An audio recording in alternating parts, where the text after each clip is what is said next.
Hi my families, welcome back to Karikuri Homemaking. இது நேத்திக்கான lunch recipe. சுடு சுடு சாதம், வறுத்த மீன், வெளை மீன் வாங்கியிருந்தாங்க. நேற்று சண்டே, ஸோ நான்வெஜ் எங்கள் வீட்டில். வெளை மீன் வறுத்து சூப்பராக டேஸ்டியாக வறுத்த மீன். அதுக்கப்புறம் இது பசும்பால் தயிர்.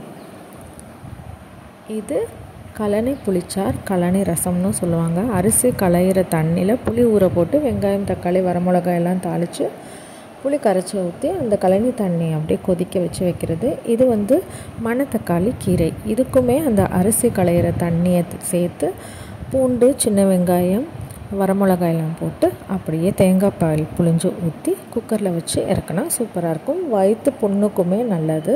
வயிறு புண்ணு இருந்தால் நல்லா அதை கேட்கும். அதுக்கப்புறமா ஆஸ் யூஷுவல் என் ஹஸ்பண்டுக்கு சாப்பிட்ற நேரம்தான் அந்த மீன் குழம்பை கொதிக்க வைக்கணும். ஸோ அதுவும் ரெடி ஆகிட்டுருக்கு. Thank you my family.